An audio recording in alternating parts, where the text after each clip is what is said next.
ऐसा अज जिन हालात जो सामनो करे रहा आयो, अज कौम काथे पहुंचिया, दीन ते हमला, इस्लाम ते हमला, खत्मे नबुव्वत के कानून ते हमला, मस्जिद ते हमला, दाढ़ी पटके ते हमला।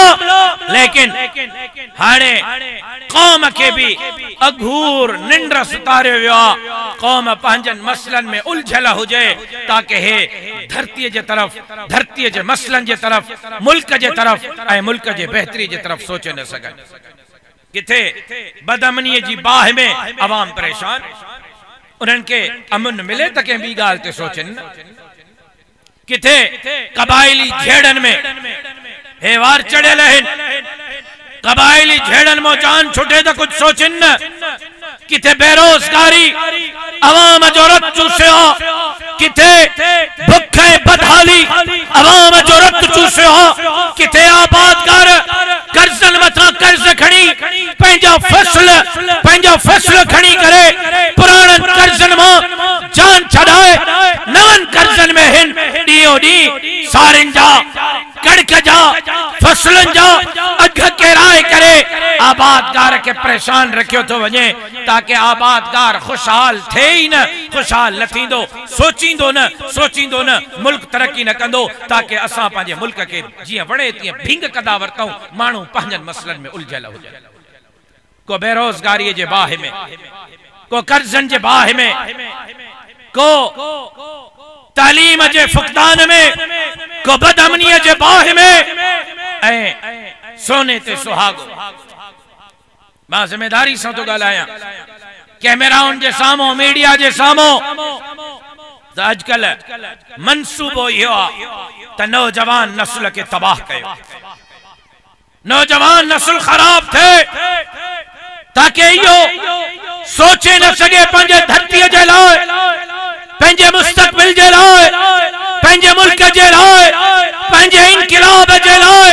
हिक तरफ़ मां इन गाल ते हलफ खणण जे लाइ तैयार हां, कुरान खणण जे लाइ तैयार हां त जेका अॼुकल्ह असांजे चैनलनि ते ड्रामा ॾेखारिया था वञनि, जेका किरदार ॾेखारिया था वञनि, इन्हनि ड्रामनि ठाहिण जे लाइ बाक़ाइदा आलमी NGOs करोड़नि जी फंडिंग थियूं कनि, चैनलनि के पैसा था मिलन, अदाकाराउन के पैसा था मिलन, अदाकारन के पैसा था मिलन, ऐं लेखकन के पैसा था मिलन, डायरेक्टरन के पैसा था मिलन, ताकि टीवी ते अहिड़ा ड्रामा पेश कजन जिन ड्रामन के ॾिसी करे अज मां, अज भेण, अज धीअ, अज ज़ाल पंहिंजे मजहबी, पंहिंजे खानदानी, पंहिंजे धरतीअ जे सकाफत के विञाए करे मगरबी सकाफत के अपनाए। ऐं मां तहां खां पुछण तो चाहियां, जेका अज रवैया टीवी जे ड्रामन में ॾेखारिया था वञनि, छा इहा सिंध जी सकाफत आहे? छा इहा धरतीअ जी सकाफत आहे? छा इहे खानदानी अक़दार आहिनि? छा इहे इस्लामी अक़दार आहिनि?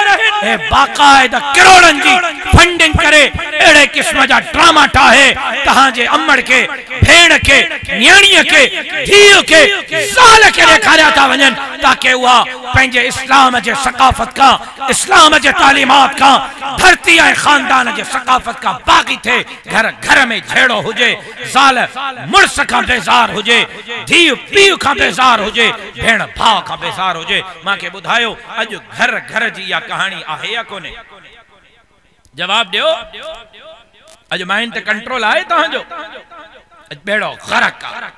अॼु रोज़ानो घणियूं न्याणियूं पीउ ऐं माउ जे इज़त जा जनाज़ा कोर्टनि में थियूं पढ़नि। अॼु घणियूं न्याणियूं घरनि मां भॼनि थियूं। बाकायदा मुनज़्ज़म साज़िश आहे नौजवान नस्ल के तबाह करने जी। एक तरफ किरदार एड़ा नहीं करे, बद अखलाक, बद किरदार, बद तहसीब पढ़ने जी साज़िश है, तबे तरफ टमाटा महंगा, अट्टो महंगो, कणक महंगी, गेहूं महंगो, पटालू महंगा, आई सस्ती। कोकेन सस्ती, शराब सस्तो, जुआ सस्ती, मां के बुधायो तो सिगरेट सस्तो छो, अट्टो महंगो आ, मनशियात सस्ती किथा पई अचे, केर पियो खणी अचे, बॉर्डरन खां ट्रपी करे। बिरादर मुकर्रम मौलाना नासिर महमूद साहब तशरीफ फरमाते हैं, बॉर्डर का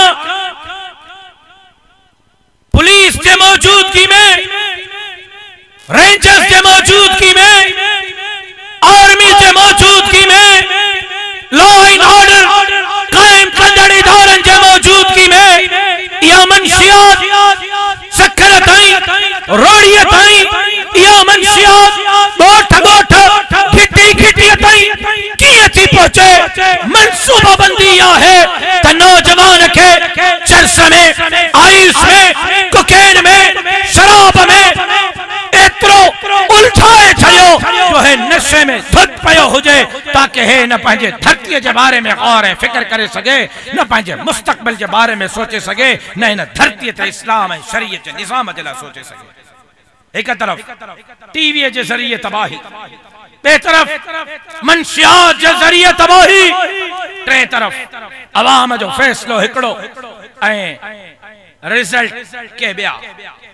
अवाम वोट के हिकड़े के थोड़े नतीजा के बे जला था निकरन, ताकि गुलाम इब्ने गुलाम हिन धरती ते पंहिंजी हाकिमियत के कायम रखी करे, हिन धरती के यहूद ऐं हनूद जो ऐं उन जे पैरोकारन जो उई कॉलोनी बणाईंदा रहन, जीअं अंग्रेज हिन धरती के पंहिंजी कॉलोनी बणायो।